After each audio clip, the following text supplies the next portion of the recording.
Bismillahirrahmanirrahim. Assalamualaikum warahmatullahi wabarakatuh. Innal hamdalillah nahmaduhu wa nasta'inuhu wa nastaghfiruh wa na'udzu billahi min shururi anfusina wa min sayyiati a'malina. Man yahdihillahu fala mudhillalah wa man yudlilhu fala hadiyalah. Asyhadu an la ilaha illallah wahdahu la syarikalah wa asyhadu anna Muhammadan abduhu wa rasuluhu la nabiyya wa la rasula ba'da amma ba'd. Alhamdulillah kita panjatkan puji syukur kehadirat Allah Subhanahu wa taala, teman-teman sekalian, baik kawan-kawan yang ada di Surabaya atau Jawa Timur yang sedang mengikuti Tala'as Sirah for Millennial secara daring atau secara online. Juga di hadapan saya ya di studio kita ini, studio ala-ala ini ya, ada teman-teman dari Gerakan Mahasiswa Pembebasan Kota Bau-Bau, Sulawesi Tenggara.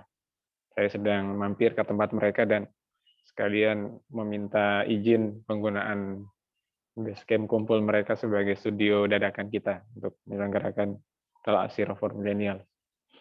Jadi saya di sini tidak sendiri, tapi ditemani teman-temannya. Juga seperti biasa ya, masih tetap dibersamai oleh kawan-kawan yang ada di Surabaya, Jawa Timur secara online.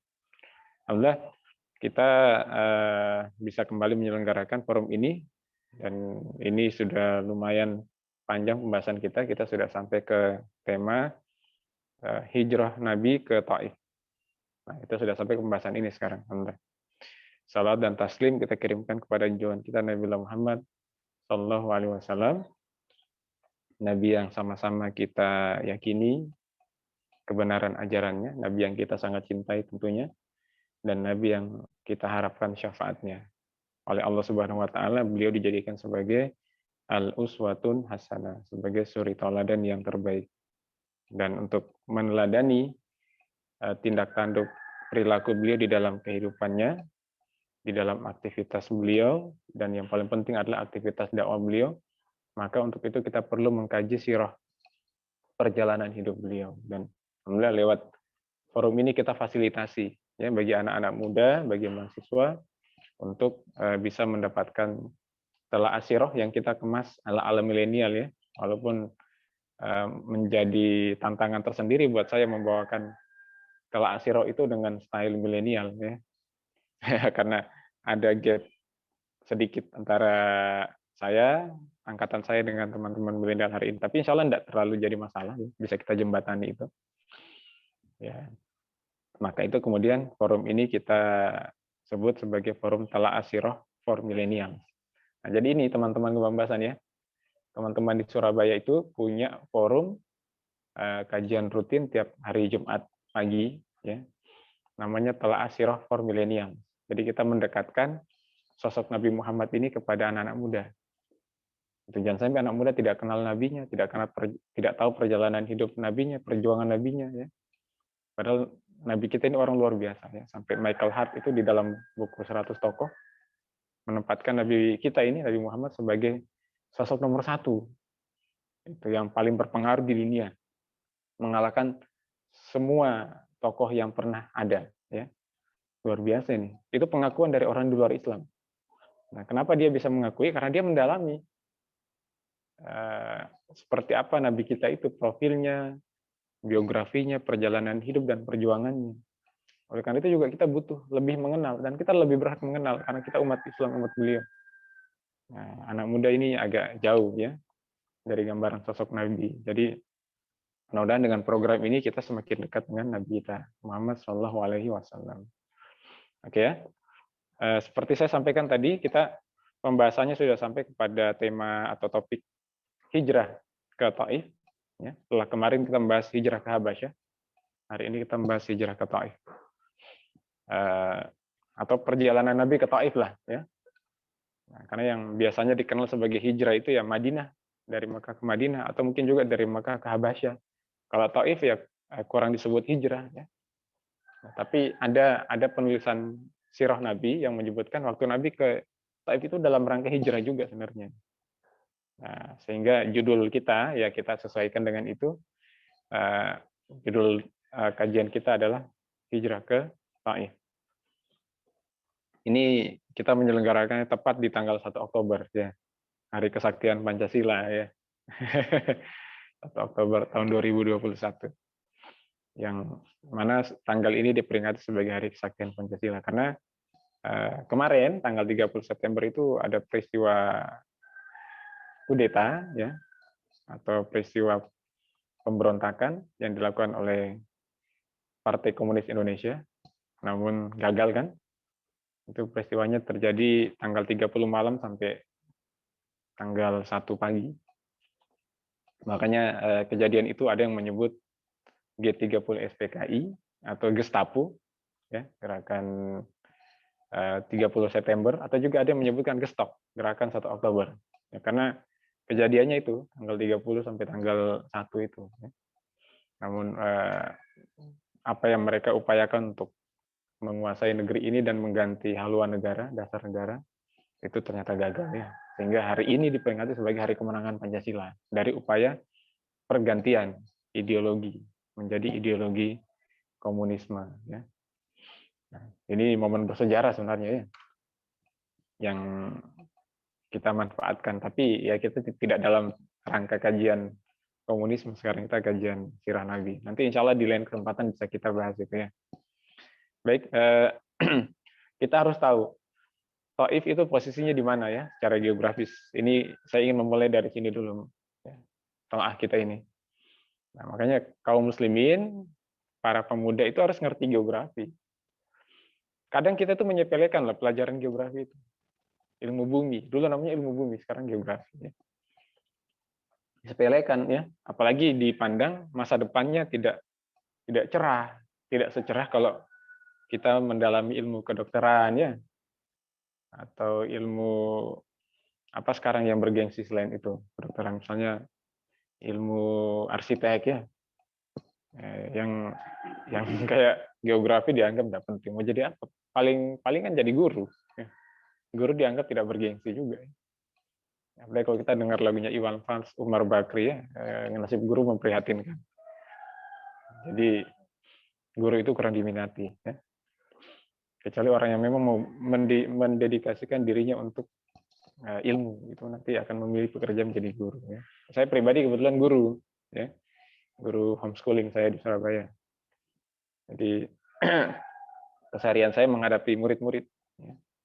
Hari ini di tengah kondisi pandemi ya tetap juga masih, tapi pembelajarannya kita secara online.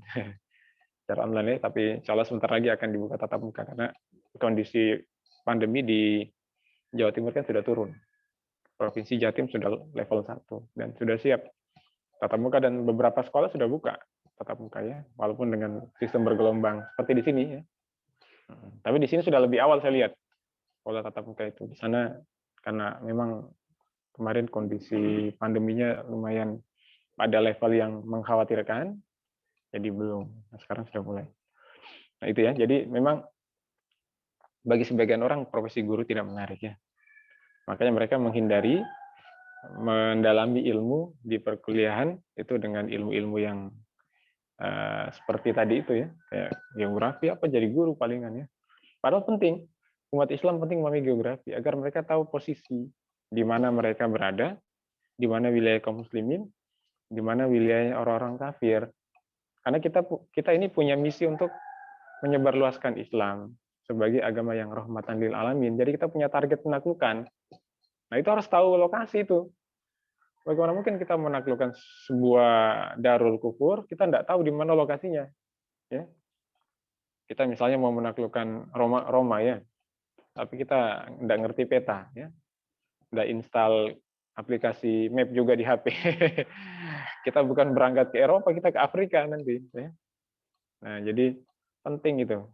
Kita memahami geografi sekalipun tidak mengambil pendidikan secara lebih khusus di jurusan geografi. Ya.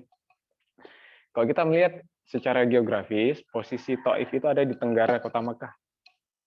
Jadi posisinya Mekah, kemudian ada Hunain, ya pernah tahu ya ada perang Hunain, itu agar arah tenggara. Lebih tenggara lagi turun, nanti kita ketemu dengan Taif. Lebih tenggara lagi sampai bahkan arah ke selatan itu Yaman. Ya, posisinya di situ. Jadi posisi Mekah ini lebih ke utara. Gitu. Jadi kalau ingin ke Taif, perjalanannya arah ke selatan tenggara itu. Nah, di situ posisinya. Jaraknya 65 kilometer dari kota Mekah. Itu posisi Taif. Dan di masa lalu ya, Taif ini adalah sebuah kota yang sangat mulia, gitu ya. Nah, bahkan Taif sendiri disebut di dalam Al-Quran walaupun secara isyarat saja, ya. Di Quran surat Zuhruf ayat 31, di situ ada kata Al-Qaryataini Azim, ada dua negeri yang agung. Itu isyarat saja. Yang dimaksud sebenarnya di situ ya, menuju kepada kota Mekah dan Taif. Luar biasa ya, kemuliaan kota Taif. Sampai-sampai Taif itu disejajarkan dari sisi derajatnya, kemuliaannya dengan kota Mekah. Itu kota Taif. Nah, dan di kota inilah Nabi hijrah atau Nabi melakukan perjalanan yang membawa misi dakwah juga. Gitu. Saat itu tepatnya tahun ke-10 kenabian. Jadi sudah 10 tahun Nabi dilantik oleh Allah ya di Gua Hiro itu, yang datang menemui Nabi malaikat Jibril membawa ayat pertama dari Al-Qur'an, Al-Alaq 1 sampai 5, dan itu sah Nabi menjadi nabi dan rasul Allah yang terakhir. Nah, 10 tahun kemudian Nabi ke Taif.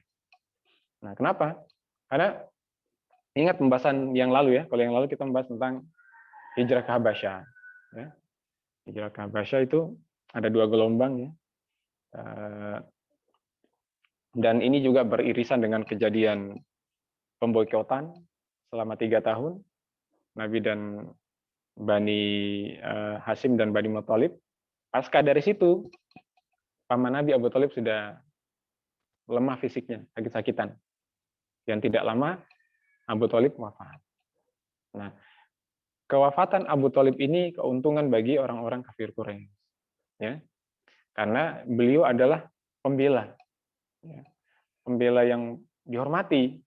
Ya. Karena Nabi ini garis keluarganya keluarga yang terpandang. Gitu. Dan mereka tidak sampai berbuat hal yang terlalu fatal kepada Nabi karena diantaranya ada Abu Thalib masih hidup. Nah, begitu Abu Thalib wafat, ya, di tahun yang disebut sebagai Amul Huzni, tahun kesedihan, akhirnya ini dimanfaatkan oleh orang-orang kafir Quraisy untuk semakin mengintimidasi Nabi Muhammad secara langsung. Karena pembelanya sudah wafat. Nah, akhirnya Nabi secara politis berpikir untuk mencari perlindungan. Ya. Nah, kebetulan Nabi punya famili di Taif. Itu Nabi berangkatlah ke Taif.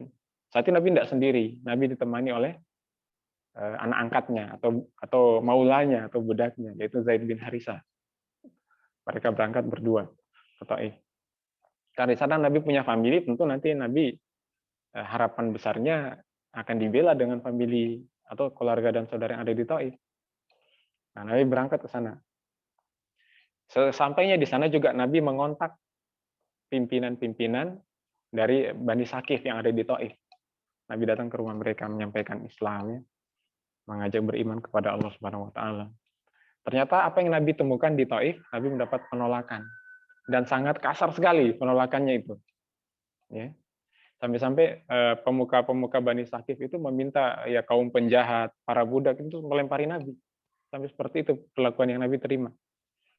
Nah, ini memang kalau kita lihat fragmen sejarahnya sangat menyedihkan ya, karena Nabi kita diperlakukan kayak begitu ya. Sampai terluka beliau dari atas sampai ke kaki ya, gitu. Kakinya berdarah itu. Nah, saat itu untuk mengurangi lemparan batu itu nyampe ke tubuh Nabi, Nabi dihalangi oleh benteng hidup si Zaid itu bin Harisah. Dia menghalangi Nabi dengan tubuhnya. Ini sama-sama terluka. Ya. Nah, kenapa seperti itu sambutan dari masyarakat Taif? Ya bukan menyambut ini karena Nabi kan juga punya famili di sana, malah diperlakukan dengan sangat kasar sampai Nabi terluka parah. Ya. Ternyata orang-orang Taif sudah terpengaruh hasutan Abu Jahal sebelumnya. Nah, jadi itu ya, kenapa mereka menolak Nabi dengan sangat kasar itu, bahkan sangat biadab itu ya. Karena mereka lebih dahulu ya didatangi atau dapat kabar dari Abu Jahal. Jadi waktu Nabi datang ke sana, mereka enggak kosongan, mereka sudah ada maklumat tentang Nabi, dan maklumat yang mereka dapatkan Nabi ini bahaya. Kayaknya mereka memperlakukan seperti itu, dilempari Nabi itu, dan Cukup panjang Nabi dilempari itu. Ya. Nabi tinggalkan Taif, Nabi sambil dilempari oleh kaum penjahat dan para budak yang diperintahkan oleh pemuka-pemuka Bani Sakif. Nah, akhirnya apa? Nabi bisa kita katakan gagal di sini minta perlindungan. Ya. Jadi upaya Nabi mencari suaka politik gagal di sini. Akhirnya Nabi berpikir untuk kembali ke Mekah. Nah, sementara kan di Mekah kondisinya Nabi kayak tadi sudah tidak ada pelindung. Di Taif bertahan Nabi gawat, ya. Kembali ke Mekah juga Nabi fatal juga itu. Sudah tidak punya pelindung. Tapi Nabi kemana lagi? Ya? Jadi kita bisa bayangkan nih suasana kebatinan Nabi kayak apa, sedihnya itu. Ya. Ya. Cari dukungan di familinya ditolak oleh masyarakatnya, mau pulang ke rumah sendiri juga bahaya. Kondisinya kayak gitu ya. Galau betul itu kalau kita itu ya. Tapi Nabi kan ya tetap menjalani semua itu sebagai arahan dari wahyu Allah Subhanahu wa taala. Tentu juga dengan kalkulasi-kalkulasi politik yang manusiawi ya, karena Nabi kita ini politisi ulung. Nah, makanya kita ini dalam kajian Sirah for Millennials kita beri tagline tinjauan sirah Nabi dari sisi politis. Nah, ini yang jarang diungkap ya dalam aneka macam perspektif membaca sirah Nabi. Kebanyakan hanya sekedar kronologi sejarah biasa. Oh, kita tidak seperti itu. Kita coba mengambil ibrah politisnya. Ya. Ini harus disadari oleh kaum muslimin, khususnya kaum pemuda. Nabi kita itu seorang politikus agung. Kenapa dimasukkan Michael Hart tadi dalam urutan pertama, atau tokoh berpengaruh di dunia? Karena kata Michael Hart, Nabi punya pengaruh secara ukhrawi dan duniawi. Ya. Apa itu? Nabi pemimpin besar, Nabi itu politisi. Nah, ini yang jangan sampai lewat. Umat Islam sendiri tidak paham itu. Ya. Bahwa nabinya sosok pemimpin besar, sosok politisi agung. Yang aktivitas dakwanya itu bersifat siasi, politis. Oke. Nabi tinggalkan Taif. Nah, dalam perjalanan Nabi masih dilempari itu. Akhirnya Nabi mampir ke kebun anggur, sebuah kebun anggur. Ya. Kebun anggur milik Utbah dan Syaibah. Itu Utbah dan Syaibah. Ini dua orang saudara kandung. Ya. Gitu. Mereka anaknya Robi'ah. Mereka ini punya kebun anggur. Nabi mampir ke situ. Nah, setelah mampir ke situ Nabi, para pengganggu sudah mundur, ya, tidak mengikuti lagi. Nah, Nabi berdoa di situ ya, mendoakan ini orang-orang Taif, mendoakan hidayah, bukan mendoakan laknat ya. Nabi itu luar biasa akhlaknya ya. Diperlakukan dengan sangat kasar ya, tapi Nabi mendoakan kebaikan kepada yang melakukan kekasaran itu atau kekerasan kepada beliau. Nah, ini pelajarannya buat kita ya. Kalau kita disakiti secara individual, kita lebih didorong sabar memang. Ya, maksudnya kita pribadi yang dinista, dilecehkan, bahkan sampai dikasari ya. Belajar dari teladan Nabi kita lebih condong kepada memaafkan. Sekalipun kita punya hak membalas loh. Kita punya, tapi kita didorong memaafkan. Lain halnya kalau yang dinista, diganggu, disakiti itu Allah, Rasul, ya, atau kaum muslimin. Nah, itu kita harus bertindak gitu. Tapi kalau pribadi kita, personal kita ya sudah kita maafkan. Kita sabar. Karena contoh Nabi kita tadi itu ya. Ya. Apalagi bicara dakwah memang ini harus melipat gandakan kesabaran karena dakwah itu butuh banyak amunisi kesabaran. Ya, ya ayyuhalladzina amanu isbiru. Wahai orang-orang yang beriman bersabarlah ya. Ya, apalagi orang beriman yang berjuang ya. Kita harus bahkan punya banyak sekali stok kesabaran. Ya. Kalau kita lihat dalam Quran surah Al-Asr itu kan tawasobil hak itu digandengkan dengan tawasobil sabr ya. Jadi kita di dalam aktivitas dakwah menyampaikan yang benar juga nanti juga di sana harus digandengkan dengan kesabaran. Itu tidak bisa dipisah sudah itu. Perjuangan harus butuh kesabaran ya. Nah, ini konteksnya kalau yang diserang kita secara individu ya, kita secara pribadi ya. Lain halnya kalau misalnya ya Allah yang diganggu ya, Nabi kita, kaum muslimin, nah itu kita tidak boleh diam. Nah, ini konteksnya kalau kita pribadi yang diserang, ya, berkaca dari teladan Nabi kita itu. Ya. Nah, sampai Jibril marah ya ceritanya, Jibril marah. Jibril mau membalas ini orang-orang Taif yang kurang ajar ini. Ya. Bayangkan malaikat yang tidak punya hawa nafsu melihat kejadian itu sampai marah loh. Ya. Nah, tapi tidak, Nabi malah mendoakan hidayah. Ya. Nabi doakan hidayah kepada mereka, dan mudah-mudahan anak keturunan mereka nanti menerima Islam dalam doa Nabi ya. Tapi tidak ingin mengambil haknya untuk membalas. Padahal Nabi berhak. Kalau mau dimusnahkan saat itu, maka orang-orang Taif tidak punya peluang lagi ke depan beriman. Habis sudah mereka. Tapi Nabi mempertimbangkan jangka panjangnya. Kalau hari ini mereka menolak Islam ya hari ini, tapi diharapkan di masa depan Taif menjadi negeri Islam, penduduknya Muslim. Dan benar ya, sekarang Taif itu luar biasa Islamnya ya, akibat doa Nabi Muhammad itu. Nah, jadi seperti itu kondisi Nabi ya setelah di kebun anggur. Melihat Nabi yang berdoa, si pemilik kebun anggur ini, dua orang bersaudara ini iba. Mereka iba melihat kondisi Nabi yang sudah terluka ya, berdoa seperti itu. Akhirnya apa? Dia minta kepada pegawainya gitu di kebunnya, namanya Adas. Disuruh temuin Nabi bawakan anggur, kasih makan. Nah, datang si Adas ini membawakan anggur, diantarkan ke hadapan Nabi. Nah, sama Nabi dimakan. Tapi sebelum makan Nabi basmalah dulu. Kaget ini si Adas ini, karena dia Nasrani. Loh, ini tidak lazim ini ada orang makan berdoa menyebut Allah, ya. Nah, karena orang-orang musyrik kan tidak mengenal Allah ya. Palingan kalau mereka mengenal Allah itu ya nanti sudah dipersonifikasi dalam berhala-berhala yang mereka ciptakan itu ya.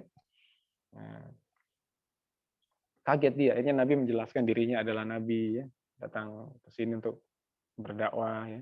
Akhirnya si Adas ini masuk Islam. Nah, pelajarannya apa? Ya, ternyata Nabi yang kelihatannya tadi gagal, ditolak satu negeri, ternyata tidak benar-benar gagal. Nabi mendapatkan satu orang beriman di kebun anggur yang namanya Adas itu. Nah, gitu ya. Jadi ternyata sengsara membawa nikmat ya, kayak judul sinetron zaman dulu ya. Kita bersusah-susah dahulu, bersenang kemudian ya. Jadi seperti itu. Makanya kalau kita di dalam perjuangan dakwah banyak halangan, tantangan, sabar saja ya. Nanti pasti Allah janjikan akan ada keberhasilan yang kita temukan di ujung. Nah, kalau kita tidak sabaran, ya kita berhenti di tengah jalan dari perjuangan. Kita tidak sampai kepada keberhasilan yang mungkin tinggal beberapa langkah lagi. Kita sudah tinggalkan itu, kita mandek di sini, sudah saya selesaikan. Kayaknya berat ini perjuangan ini, banyak tantangan ini ya. Hari ini kondisi dakwah kayak begini, dipersekusi ya.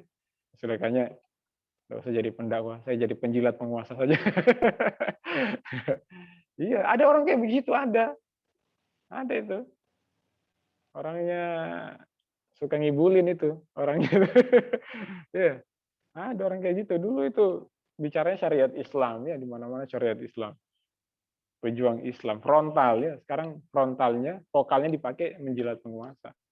Ada kayak begitu. Mudah-mudahan kita enggak kayak begitu ya. Kita belajar dari orang-orang yang kita saksikan itu ya. Mudah-mudahan kita tetap bisa menjaga idealisme perjuangan Islam yang kita punya. Sekarang mungkin kita masih bisa idealis, masih muda-muda ya.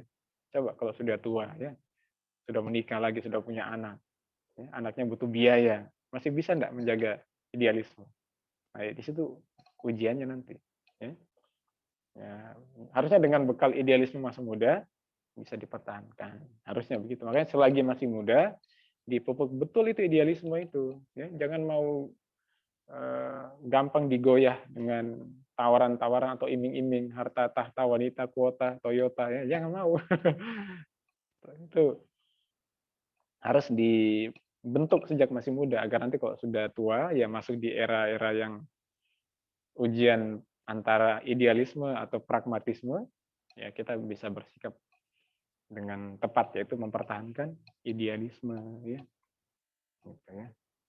Tidak sedikit kok tokoh-tokoh tua itu yang masih bertahan dengan idealisme, misalnya Ustadz Abu Bakar Ba'asyir ya.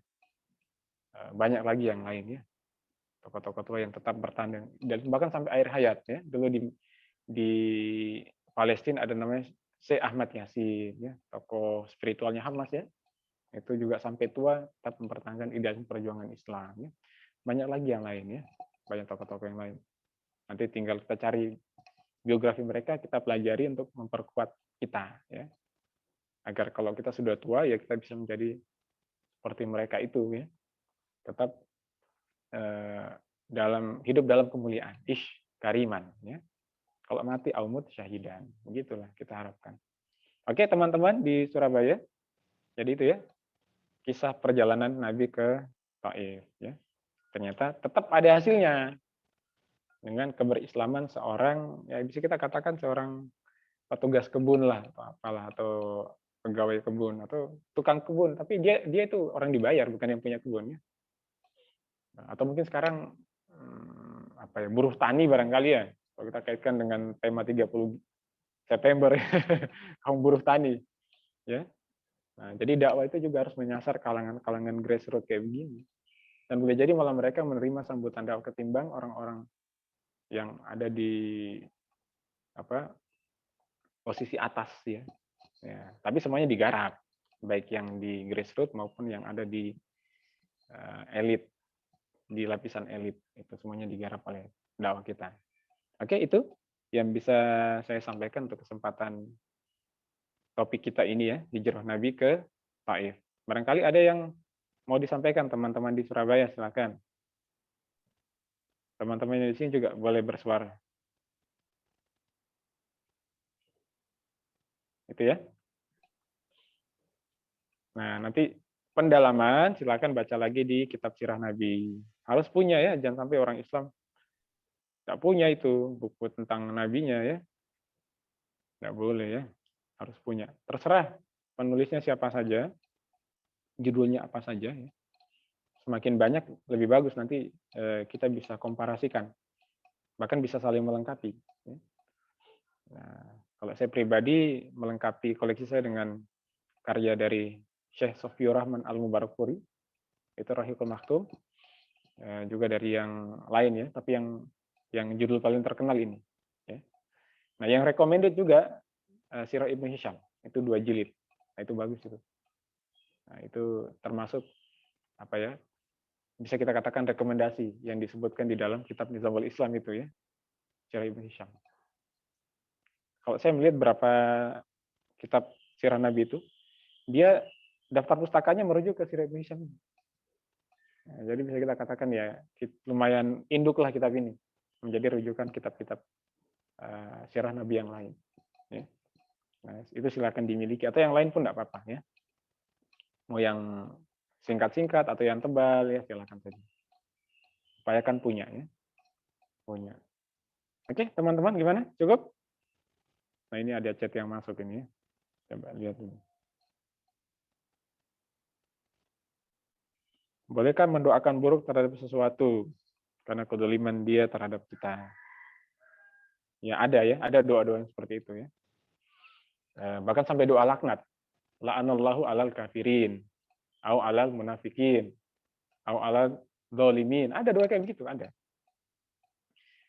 Berarti apa? Memang diperkenankan ya kita meminta hak kita atas sebuah kedoliman. Ya. Itu. Ya, tapi ada panduan yang lain. Ya, kalau itu menyerang personal kita, memang kita lebih dorong bersabar ya. Tapi meminta hak kita juga tidak salah. Itu hak balas, tidak salah gitu ya. Nah, tinggal kita ini mau ngambil yang mana ini, ya. Nah, kalau Nabi kita mencontohkan, kalau serangan kepada pribadi beliau cenderung beliau bersabar, ya. Tapi kalau para sahabat yang disakiti, oh beliau bertindak. Nah, oleh karena itu sikap kita mestinya sebaliknya. Ya, kalau Nabi kita yang disakiti, kita yang bertindak, kita bergerak. Tapi kalau kita yang disakiti, latihan kesabaran. Ya. Tapi meminta hak kita untuk menuntut balas pun diperkenankan. Kembali ke kita. Ya. Kembali kepada kita ya. Ini jatuh tadi ya, kena kabel. Ya, jadi begitu insya Allah ya. Ada itu. Assalamualaikum Ustaz. Waalaikumsalam warahmatullahi. Ini Norman dari Sidoarjo atau Surabaya. Ya, Tafadol. Apa yang mau disampaikan ya Norman? Ya, saya kurang lebih tahu lah bagaimana sekarang. Iya. Kapan ke Surabaya? Nanti kalau ke Surabaya semuanya. Ya, insya Allah. Ini kan sudah awal Oktober, nanti kita ketemu insya Allah awal Oktober ini di Surabaya, kita ngopi-ngopi. Ya, gimana? Iya, saya sudah lama ini tidak ketemu. Iya. Sudah banyak yang berbeda ini. Iya. Udah lama ya kita setahun tidak ketemu ini. Kita dipisahkan Lebih, pandemi ya. kayaknya. Iya, iya. Biasanya banyak salah memang. Ya, al insanu mahalul khata'i wa nisyan. Semua manusia tempatnya salah dan hilaf. Antum punya salah, saya juga punya salah ya. Kita selesaikan di kafe saja. Ya, kita selesaikan sambil ngopi insya Allah ya. Antum sehat, Ya kalau Norman? bisa, alhamdulillah. Alhamdulillah ya. Ya kalau bisa semuanya normal, Iya, terus insya ya Allah, insya bisa Allah. ngaji lagi. Ya, insya Allah ya. Tetap jaga semangat ya. Termasuk ikuti forum-forum, diantaranya forum ini. Ini rutin ini tiap pekan ini, jangan sampai absen ya. Ikuti terus. Ya kalau ada yang lainnya juga tolong di-share. Ya, insya Allah nanti ya silakan dicek ke teman-teman atau di grup-grup WA ya. Insya Allah di situ banyak publikasi informasi acara kajian ya. Oke, itu ya Norman ya. Ini waktu berjalan terus ya. Tapi kayaknya ada chat lagi, coba kita periksa. Nah, ini ada pertanyaan di luar konteks ini ya. Tentang ketinggalan sholat fardu. Apakah kita wajib mengkondo atau beristighfar? Ini tema fikih harusnya nih. Bukan tema siro ya. Ya, tapi ya coba saya respon sedikit aja ya. Ada penjelasan sholat yang kita lupakan itu tetap dikodok, diganti tetap. Dengan sholat juga, gitu. Tidak cukup beristighfar ya, walau a'lam ya. Nanti silakan dipastikan lagi di kajian fikih ya. Tapi tetap diganti tuh ya, ada penjelasan begitu. Tidak cukup dengan astagfirullah saya kemarin lupa sholat asar. Ya sholat asar sekarang pas ingat, gitu. Pas ingat ganti langsung sholatnya. Nah, kadang-kadang kita begitu ya. Tadi sempat saya mencuplik hadisnya al insanu mahalul khoto'i wa nisyan. Manusia tempatnya salah dan lupa. Kita bisa aja lupa, ya. Itu bisa saja. Nah, saat kita ingat ketinggalan sholat, ya sudah dikodok, diganti sholat yang tertinggal itu, ya. Insya Allah begitu. Nanti lebih jelasnya di kajian fikih ya, berhubung kita kajian sirah. Ada lagi nih, ini teman-teman Surabaya semangat ini. Assalamualaikum, waalaikumsalam. Perbedaan titik awal dakwah dan titik tolak dakwah, ya. Itu namanya nuqtatul ibtida dan nuqtatul intilak. Nah, ada istilah begitu ya. Titik awal, titik tolak. Sebenarnya ada satu lagi, nuqtatul irtikas. Titik sentral bagi dakwah penyebar luasan mengemban Islam ya. Nah, tapi yang ditanyakan seputar titik awal dan titik tolak. Titik awal itu di mana pertama kali dakwah itu eksis, lahir, ditandai dengan munculnya sel awal dakwah. Itu sel awal dakwah. Kholiyah ula, sel awal dakwah. Dialah nanti yang kemudian menjadi muasis bagi gerakan. Gitu loh. Nah, berkaca kepada sirah Nabi, maka titik awal dakwah itu Mekah. Ya, karena eksistensi Nabi pertama kali di Mekah, ya. Kalau kita bicara tentang contoh gerakan Islam nanti lain lagi silakan dilihat ya, dia eksis di mana pertama kali kholiyah ulanya itu muncul, ya. Kalau Nabi ya di Mekah, itu titik awal dakwah. Nabi memulai dakwah di Mekah. Belum ada pengikut waktu itu, baru Nabi sendirian. Kemudian Nabi pulang dari Gua Hira itu, Nabi mendakwahi orang lingkaran terdekat. Berislamlah dari keluarga dan sahabat karib. Kan begitu. Nah, berarti Mekah lah yang menjadi titik awal. Adapun titik tolak, setelah nanti Nabi punya kutlah. Gitu. Nabi bergerak berdakwah bersama kutlah secara terorganize. Di mana itu? Masih di Mekah juga. Itu. Karena kutlah sahabat terbentuk di Mekah. Ya. Nah, kalau pergerakan Islam, kalau kita melihat kadang dia dibentuk di dia sel awalnya di titik A, tapi pembentukan gerakan di titik B. Kadang begitu. Tapi kalau fakta Nabi, dakwah Nabi, baik nuktoh, ibtida dan intilaknya sama-sama di kota Mekah. Tapi irtikasnya yang berbeda di Madinah. Nah, itu ya. Nuktatul irtikasnya setelah punya kekuasaan. Jadi parameternya itu nuktatul ibtida itu titik awal, kita melihat kepada sel awalnya. Kalau titik tolak, intilaknya kita melihat kapan terbentuk gerakannya. Kalau irtikas, kapan kekuasaannya terbentuk. Gitu ya. Itu nanti menjadi parameter. Nah, kebetulan kalau Nabi baik ibtidah maupun intilaknya sama-sama di Mekah. Nah, tapi ternyata kemenangan Allah itu turun di Madinah sehingga Nabi hijrah ke Madinah. Berarti apa? Sebenarnya Nabi secara manusiawi memproyeksikan Mekah itu sebagai nuqtatul irtikas. Tapi ternyata ya namanya an-nasru ila min indillah, ya, kemenangan di sisi Allah. Allah menetapkan bahwa bukan Mekah cikal bakal kekuasaan Islam, tapi Madinah. Gitu. Berarti apa? Secara manusiawi meleset, gitu ya. Tapi wajar saja kan, kita kan beraktivitas di tempat kita tinggal, ya. Misalnya sekarang kita berdakwah di kota Bau-Bau, ya. Teman-teman berdakwah ingin Bau-Bau bersyariah, tapi ternyata orang Bau-Bau misalnya menolak syariah misalnya, ya. Ternyata lebih menerima orang Batauga, ya sudah, berarti di sana kita harus berhijrah nanti. Itu untuk membumikan syariah pertama kali, itu kita perlebar frekuensi jangkauannya sampai ke Bau-Bau. Nah, begitu contoh begitu, ya. Jadi itu yang dimaksud dengan titik awal dan titik tolak, ya. Sebenarnya masih ada satu lagi tadi, titik sentral. Nah, dapat istilah pergerakan ini, ya. Nah, makanya rajin-rajin ngaji, nanti kita dapat banyak wawasan, dapat banyak istilah, dapat banyak mafhum, insyaallah, ya. Oke, mungkin cukup ya teman-teman. Durasinya sudah cukup ini kalau lihat dari waktu. Nanti insya Allah kita sambung lagi pekan depan dengan tema yang lain lagi. Syukron atas kehadiran antum semua. Ya, tetap diikuti terus. Ada Instagramnya, ada YouTube-nya, ya, untuk mendapatkan informasi tema dan kajian berikut, ya, insya Allah, ya. Kalau ada yang lainnya bisa di-share ya. Ya, insya Allah nanti, ya, kita share biar kita semakin banyak wawasan, semakin banyak thaqafah dengan berbagai macam kajian yang kita ikuti, insya Allah. Nanti Baik, di mungkin Surabaya tanggal berapa? ya kisaran awal ini pekan pertama, insya Allah pekan pertama Oktober, ya. Nanti saya antar nggak apa-apa. Oh iya, nantilah saya kabari antum nanti, ya, kita ketemu. Tolong ya. Iya, siapkan aja kopinya yang banyak, ya. Ya. Booking satu kafe kita berdua. Yang lain suruh minggir dulu. Insya Allah. Soalnya di Surabaya itu memang rame, teman-teman suka ngopi, suka ngafe, itu rame di sana. Kebiasaan masyarakat Surabaya senang ngopi. Ini coba tanya ini Abdurrahman ini. Di sana banyak warkop banyak sekali, baik yang kopi sasetan maupun yang kopi barista banyak sekali. Dan rame, wifi anak-anak muda mahasiswa nongkrong di situ. Nah, kalau kebiasaan kita di sini kan kurang suka ngopi, ya, kurang suka. Makanya saya lihat usaha kopi di sini ya enggak rame. Itu yang janji-janji jiwa itu juga sepi saya lihat. Kalau di Surabaya rame tuh. Ya, nanti insya Allah, ya Norman, ya, kita ketemu ngopi-ngopi di Surabaya. Siapkan aja kopinya. Insya Allah, ya. Baik, kita tutup.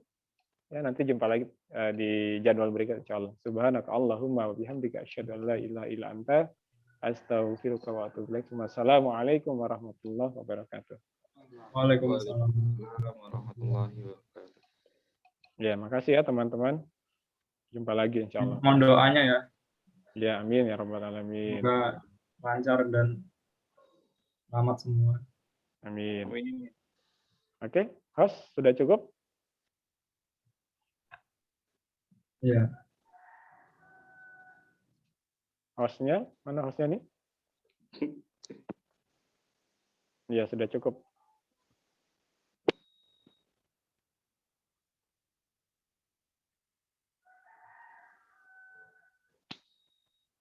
Ya, cek sound. Host. Sudah bisa ditutup Zoom-nya? Sudah selesai? Pamit dulu, Ustaz. Iya. Tafadhol. Syukran ya. Waalaikumsalam.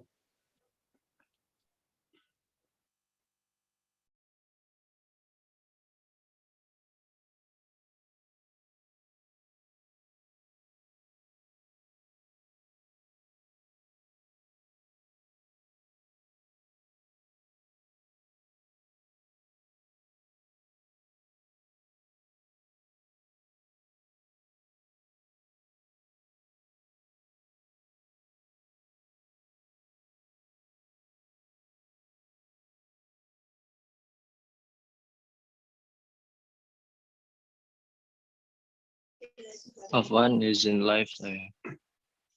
Assalamualaikum.